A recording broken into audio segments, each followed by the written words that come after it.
They kicked down the doors of that ER thinking they were the biggest threats in the room. They had no idea the quiet nurse in the corner used to hunt men like them for a living. This is the story of the night Seattle Memorial went from ordinary to a war zone. And the one person nobody suspected turned out to be the deadliest soul inside those walls. It was 2:14 in the morning, mid-November, the kind of soaked, bone-cold night that only the Pacific Northwest really knows how to deliver. Rain hammering the streets, washing the city clean while it quietly filled the ER with fender benders, frostbite, and the usual graveyard shift grind. At the nurse's station, Tiffany Anderson worked in silence, running inventory on the crash cart like it was any other Tuesday. 34 years old, sandy hair yanked back into a bun so tight it looked like it hurt. She wasn't the type anyone noticed. No breakroom gossip, no griping about double shifts, no reaction when a patient mouthed off, just calm, flat, unreadable. Dr. Harrison Miller used to joke that Tiffany had the warmth of a dial tone. That night, he was riding the staff for burnt coffee, needling nursing student Jenna, 22, fresh out of clinicals, still jumpy from her first real trauma case, while Tiffany kept her head down, murmuring drug doses under her breath like a prayer. Then, at 2:17 a.m., the world exploded.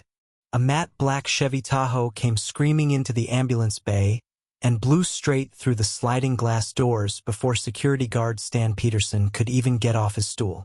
Glass detonated across the lobby like a chandelier hitting concrete, the Tahoe's front end crumpling against the triage desk in a shriek of torn metal, smoke pouring off the hood.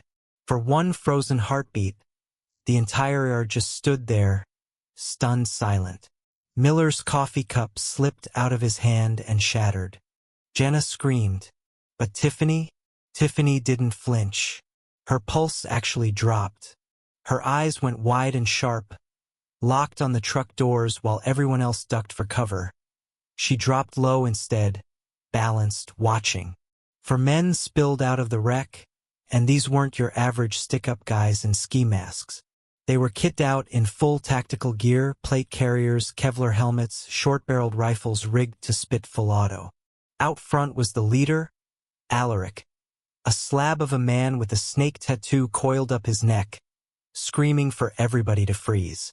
Beside him, Trent, young, wired, eyes blown out on adrenaline and whatever he'd taken before the job, finger dancing way too close to the trigger. Behind them, Kyle, quiet and watchful, and Leo, bleeding out from the chest, dark blood soaking through his fingers and painting a trail across the white tile. That's when Stan made the mistake that would cost him. His hand drifted toward the radio on his belt, pure instinct, and Trent panicked. 2 shots cracked through the ER, deafening in that enclosed space, and Stan went down hard, clutching a shattered shoulder and howling in pain. Chaos ripped through the room instantly. Patients dove under chairs. Jenna hit the floor sobbing. Miller threw his hands up, face drained white as a bedsheet. Alaric grabbed him by the collar and dragged him through broken glass, screaming for a doctor. And when Miller admitted he was one, Alaric threw him at his dying brother. "You save him," he snarled, "or I put a bullet in every single person in this room, starting with the girls." Behind the triage desk, crouched low and hidden, Tiffany wasn't scared. She was calculating. For hostiles, 1 down for the count, essentially out of the fight. 3 still live and armed. The leaders rattled but locked in. The young ones a live wire, unpredictable, dangerous in a different way. Rifles only, no sidearms in sight. Heavy armor on the chest, but nothing covering the neck or hips, gaps you could exploit if it came to that. Then Trent's rifle swung her way. "Hey you, get up, get out here," he barked, kicking a chair aside. Tiffany rose slow, hands up, playing the part flawlessly, wide eyes, trembling voice, shoulders caved in like she was 2 seconds from falling apart. "Please," she said, voice cracking just right, "I'm just a nurse. Tell me what to do." Trent shoved her toward the other hostages, and she let herself stumble, landing conveniently near Jenna. Kyle moved through the crowd next, zip-tying wrists, snatching up every phone in sight and dumping them in a pile. When he got to Tiffany, she crossed her wrists just so, flexing her forearm at the last second, a trick that would leave her just enough slack to slip free the moment she needed to. Alaric barked orders to lock the doors, watch the hostages, monitor police scanners, and threatened to tell any responding cops the building was wired with explosives. It was a bluff. Tiffany had caught the scent of that Tahoe when it crashed through the lobby, and there was no trace of any explosive compound on it. These men were desperate, cornered, and lying through their teeth, which, in her experience, made them the most dangerous kind of animal there was.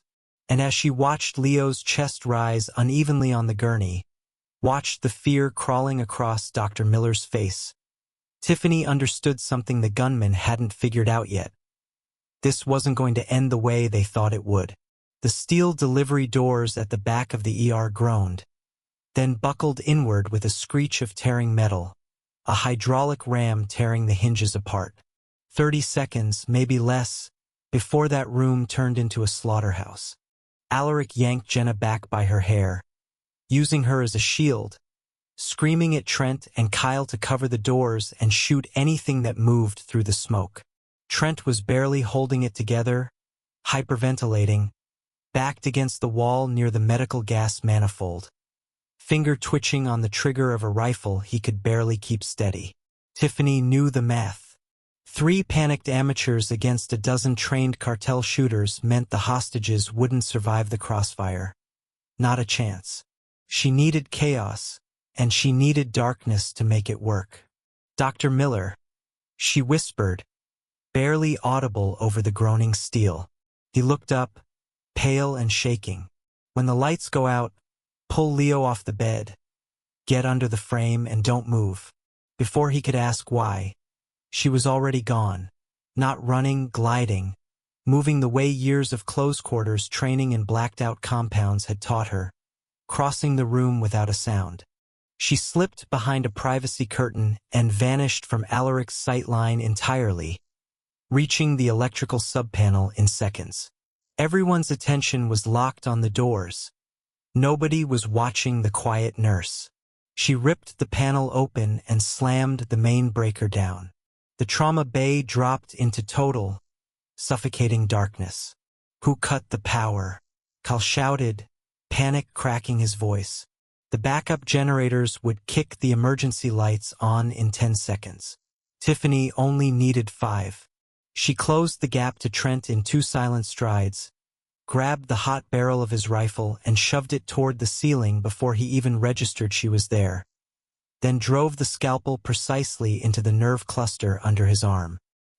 His arm went dead instantly, the rifle dropping from his fingers, and before he could make a sound she wrapped him in a chokehold and lowered his unconscious body soundlessly to the floor. She stripped the rifle from his hands, flipped the selector off full auto, and slung a couple of spare mags over her shoulder just as the red emergency lights flickered on, bathing the ER in a dim, bloody glow. Trent! Trent! Alaric shouted into the gloom, Jenna still pinned against him. Then the rear doors blew inward in a blast of smoke and light. The cartel had arrived. Kyle opened fire blindly into the haze, but the men coming through weren't amateurs. 3 quiet, suppressed shots later, Kyle was down over the triage desk, and the professionals kept moving. For gunmen swept into the trauma bay with night vision and suppressed submachine guns, and Tiffany was crouched 20 feet away behind a steel supply cart, rifle ready. She leaned out and fired, 2 rounds into an exposed neck, 2 more into an unprotected hip on the second man, dropping him screaming. Return fire chewed through the drywall inches above her head, and she dropped flat, crawling under a hospital bed, searching for anything to buy her space. Her hand found an oxygen tank. She cracked the valve off with a wrench, and the tank screamed to life, rocketing across the floor like a missile, sending the remaining gunmen diving for cover. She used the half-second of chaos to rise and fire, dropping both men before they hit the ground. For cartel shooters down. At least 8 more outside. And Alaric still had Jenna. She reloaded on the move, sliding down the hallway toward the sound of Alaric's voice, screaming that he'd kill Jenna if anyone came closer. He'd backed into the MRI control room, rifle braced on Jenna's shoulder, covering the hallway, a perfect kill funnel. Step into that corridor and Tiffany would be cut down before she got a shot off. Then the PA system crackled, Seattle PD SWAT, announcing the building was surrounded, ordering surrender. Blue and red lights washed the shattered lobby windows. Help had finally arrived, but SWAT needed minutes to breach and clear a path. Minutes they didn't have, with cartel shooters regrouping and Alaric one bad moment away from pulling the trigger. Behind her, she heard more boots moving in from the rear hallway. She was caught in the middle with nowhere left to run, except up. She hopped onto a supply cart, pushed a ceiling tile aside, and hauled herself into the crawl space just as a cartel gunman rounded the corner below. From above, she watched them advance on the MRI room, lasers cutting through the haze, weapons rising to fire straight through the glass at Alaric. She couldn't use her rifle, muzzle flash would give her away instantly. Instead, she grabbed the portable defibrillator she'd stripped from the crash cart earlier, paddles exposed, kicked out a ceiling tile above the gunman, and as they looked up she dropped a saline bag that burst on impact, soaking the floor and the men in conductive fluid. She dropped the paddles into the puddle and hit the shock button. 2,000 volts tore through the pool, and 3 cartel operatives seized and collapsed in a smoking heap. Tiffany dropped from the ceiling, landed light on her feet, rifle up, but there was nothing left to shoot. She stepped over the bodies to the shattered MRI control room window, and Alaric stared at her like he'd seen a ghost climb out of the walls. He raised his rifle anyway. "Alaric," she said, ice in her voice, "look at the wall behind you." He glanced back. The MRI machine sat just beyond the glass, its magnet always live, always pulling. That machine generates a magnetic field strong enough to rip a rifle out of your hands from 15 feet away, and you're standing past the safety line. His weapon tore itself from his grip a heartbeat later, slamming against the machine with a deafening clang. Alaric stood there, empty-handed and shaking, and Tiffany walked in, slammed him into the wall, and zip-tied his hands behind his back with his own restraints. Jenna slid down the wall, sobbing, and Tiffany knelt beside her instantly, the ice in her voice melting away into something warm and steady. "It's over, sweetie," she murmured, resting a gentle hand on the girl's shoulder. "You did so good. You're safe now." 10 minutes later, Seattle SWAT finally breached the front in a tight wedge formation, shields raised, braced for a bloodbath. What they found instead was a hospital gone eerily quiet. In the main trauma bay, Dr. Miller was still huddled under the steel bed frame, shaken but unharmed. The robbers were either zip-tied or unconscious.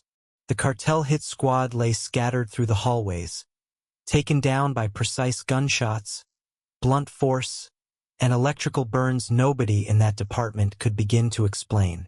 When the SWAT commander reached the MRI suite, he found Jenna wrapped in a blanket, being comforted by a quiet, unassuming nurse with a messy bun and blood on her scrubs. "Ma'am, we've got it from here," he said, scanning the wreckage in disbelief. "Who did all this? Did a rival crew show up?" Tiffany looked up, eyes wide, playing the traumatized bystander flawlessly, voice trembling right on cue. I don't know," she stammered. "They just started fighting each other. I hid in the ceiling. It was terrifying." The officer nodded, sympathetic, and helped walk her and Jenna out to the waiting ambulances. By sunrise, FBI agents and local detectives were crawling all over the scene, trying to piece together a tactical puzzle that made no sense on paper: professional takedowns, surgical precision, a cartel squad neutralized without a single hostage casualty. Meanwhile, Tiffany Anderson sat on the bumper of an ambulance, sipping lukewarm coffee, watching the sun come up over the Seattle skyline like it was just another Tuesday. Her phone buzzed. An encrypted message flashed across the screen from a DC area code.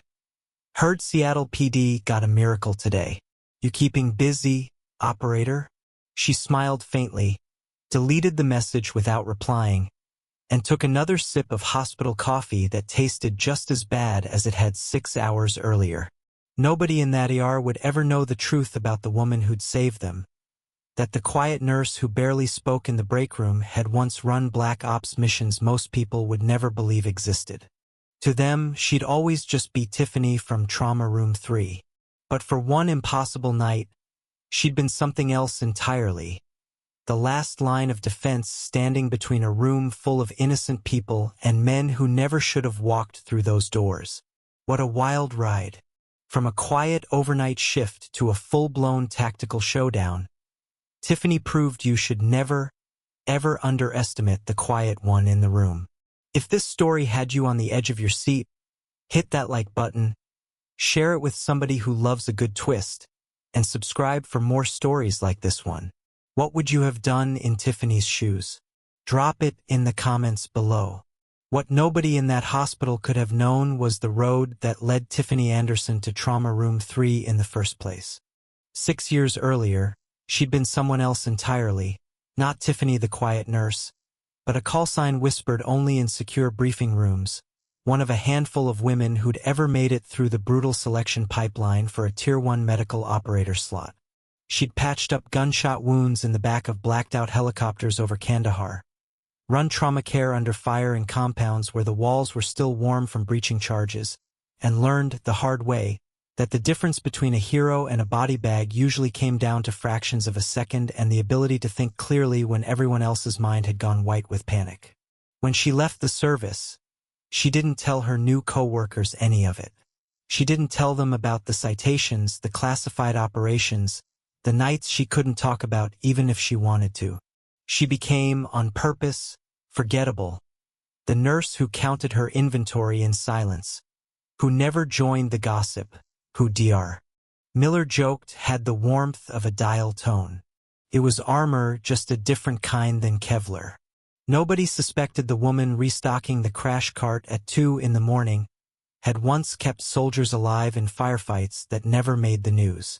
That backstory was exactly why, when the Tahoe came crashing through the doors, her body reacted before her mind even caught up. The drop in heart rate, the widened peripheral vision, the instant tactical read of the room. It wasn't bravery in the way people usually mean it. It was training so deep it had become instinct, muscle memory built over years of operating in places most people would never survive a single night. And it was exactly that instinct that let her read Alaric's crew in seconds. Not just their weapons and positioning, but their psychology. Alaric was desperate, but desperate men protecting family were predictable. They'd trade almost anything to save the person bleeding out in front of them, which was precisely the leverage she used to get close enough to help Leo, and precisely the leverage that let her slip a scalpel up her sleeve without anyone noticing. Trent, on the other hand, was the wild card she'd flagged from the very first second, young, chemically wired, and dangerous exactly because he had no discipline, no training, nothing holding his trigger finger in check except raw fear. She'd neutralized him first for a reason. Take out the unpredictable variable before it can create a mistake nobody can walk back. Every choice she made that night, from the fake tremor in her voice to the way she let herself be dragged toward the hostages, was calculated, a controlled performance layered on top of ice-cold tactical assessment, the same skill set that used to keep entire teams alive in hostile territory. When the cartel squad rolled in, that assessment only sharpened. She recognized the discipline in how they moved, the training in how they returned fire, 3 shots, no wasted rounds, no panic, and she understood immediately these weren't street-level enforcers. These were people who did this professionally, which meant the stakes had just gone from a robbery gone wrong to something far closer to a small war breaking out inside a hospital. And still, somehow, she'd found a way to turn hospital equipment into weapons more effective than anything the cartel had brought with them. An oxygen tank into a projectile, a defibrillator into a 2,000-volt trap, an MRI machine into the tool that finally brought Alaric to his knees without her firing a single shot at him. It wasn't luck.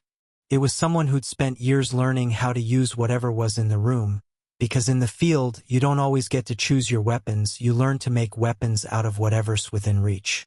By the time SWAT finally cleared the building, hours after the first crash of glass, investigators would spend days trying to reconstruct what had actually happened inside that ER, and none of the official reports would ever land anywhere close to the truth. The official story became a bizarre, half-explained gang war, rival crews colliding by accident, all of it chalked up to underworld chaos nobody could fully untangle. Dr. Miller would tell the story for years afterward at hospital fundraisers, always leaving out the part where a nurse he barely noticed had, for a few hours, become the most dangerous person in the building. Jenna would go on to finish her nursing program, haunted for a long time by the sound of gunfire in an ER meant to be a place of healing, but never quite able to shake the image of the calm, steady woman who'd knelt beside her and told her she was safe. And Tiffany went back to work the following week, same shift, same crash cart inventory, same flat expression Dr. Miller still joked about like nothing at all had happened. Because to her, in a strange way, nothing had. She'd simply done what she'd always done. Kept people alive when the room fell apart around her. Whether that room was a dust-choked compound overseas or an ER back home. The only difference this time was that nobody would ever know her real story, and that suited her just fine. Somewhere out there, in a city full of people rushing past each other without a second glance, was a woman capable of things most people couldn't imagine. Hidden in plain sight behind a name tag and a tired smile, and that, more than any gunfight or explosion, might be the most unsettling part of the whole night. You just never really know who's standing quietly in the room with you. In the weeks that followed, life at Seattle Memorial slipped back into its familiar rhythm, the kind of quiet, grinding routine that made the night of the crash feel almost unreal, like something the staff had all dreamed together. The shattered doors were replaced. The bullet holes in the drywall were patched over and repainted. New security cameras went up in the lobby, and a fresh coat of wax hid the last faint stains on the linoleum where blood had once pooled beneath a dying man's chest. But some things didn't go back to normal so easily. Stan, the security guard, came back to work a month later with his arm in a sling and a story he'd tell anyone who'd listen, embellishing it a little more each time, never once suspecting how close to the truth his wildest version actually landed. Dr. Miller started double-checking every quiet employee's file out of habit, half joking that you never really knew who you were working beside. And late at night, when the ER went still and the fluorescent lights hummed over empty hallways, Tiffany still stood at the nurse's station, counting inventory, checking doses, keeping her head down exactly like before. If you asked her coworkers, they'd tell you nothing had changed about her at all. Still quiet, still unremarkable, still the woman with the flat voice and the messy bun who never joined in on the gossip. They had no idea that underneath that same tired scrub top was someone who'd once been trusted with lives in places most people would never survive. Someone who could still feel the ghost of a scalpel's weight in her palm, the memory of 2,000 volts crackling through saline, the echo of a rifle being ripped out of a man's hands by nothing but physics and nerve. She never talked about it. She never would. Because somewhere out there, other people just like her were still standing quietly in rooms full of strangers, ready in an instant to become something else entirely if the moment demanded it, and the world would likely never know most of their names either. That was the price of the work, and Tiffany had long since made peace with it. So the next time you walk into an emergency room, exhausted, scared, barely holding it together, take one more look at the quiet one in the corner. You never really know who's standing beside you until the moment everything falls apart.